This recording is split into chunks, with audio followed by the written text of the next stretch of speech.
Hola a tots. Seguint aquest projecte de l'Ajuntament de Berga titulat Àgora Cultural, m'afegeixo també en aquesta proposta de portar la cultura de la ciutat de Berga a les llars, ja que amb el tema del confinament la gent no es pot desplaçar als equipaments culturals.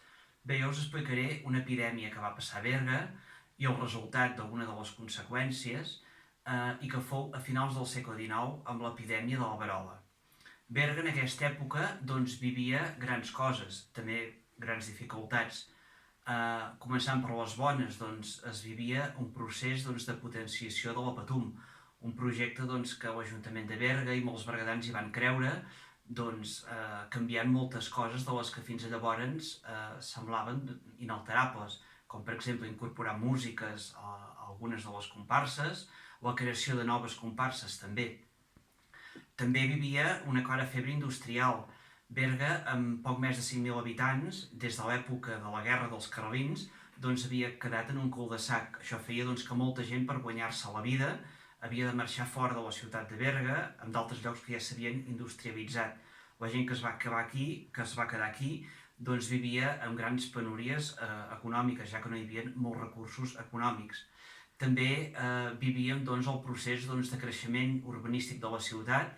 En aquells moments es varen tirar a terra les muralles de Berga, quedant bàsicament el portal de Santa Magdalena i alguns altres fragments com a record històric d'aquesta muralla medieval que restava inalterable des del segle XIV. Bé, en aquest context, Berga, a finals del segle XIX, com he dit, vivia unes penúries econòmiques greus, que a part del fet que no hi havia diners, repercutia pràcticament en el tema que la gent no podia arreglar les vivendes, estaven en molt mal estat, i durant aquesta època hi va haver molts ensorraments i que van propiciar moltes víctimes mortals, sobretot quan aquests ensorraments d'aquestes cases es produïen a la nit, quan la gent dormia.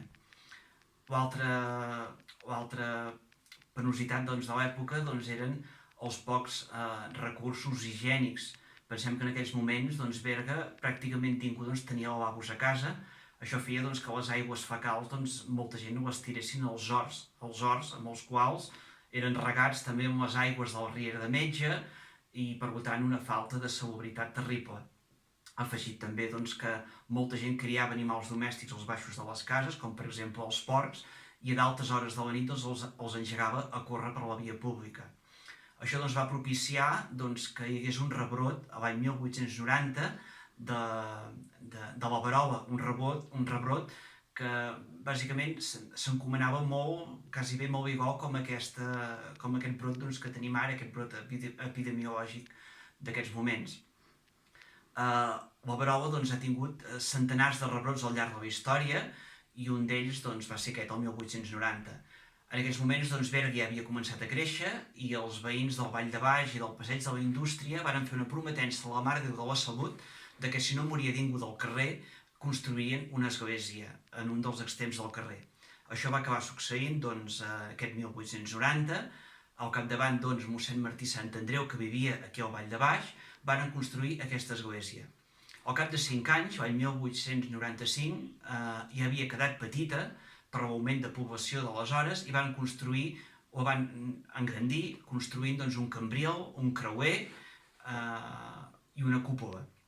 Però, com que aquest barri estava ja en continu augment i també amb les previsions de ja la propera obertura de la fàbrica del canal, varen dissenyar l'any 1907 un gran edifici per l'arquitecte Roccot, arquitecte de l'Ajuntament de Berga i que havia fet obres notables com la Casa Barons, que encara la conservem del carrer Major, i va projectar aquesta gran església que va acabar de construir-se l'any 1917 gràcies amb la cessió de terrenys dels veïns que van cedir-ho gratuïtament per l'engrandiment d'aquesta església.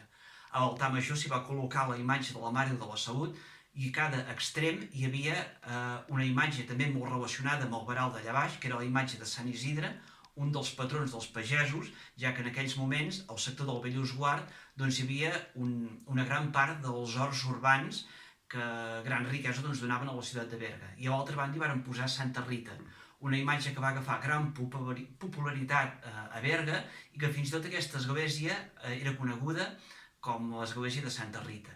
Aquesta església va perdurar fins a la Guerra Civil, quan després ja no es va reconstruir mai més, però sí que l'any 1966 els veïns del carrer van construir una capella a la Mare de la Salut que perdura bàsicament on es trobava aquesta església.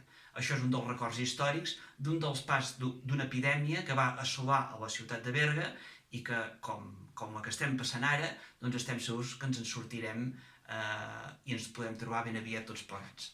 Bé, moltes gràcies a tots i fins aviat.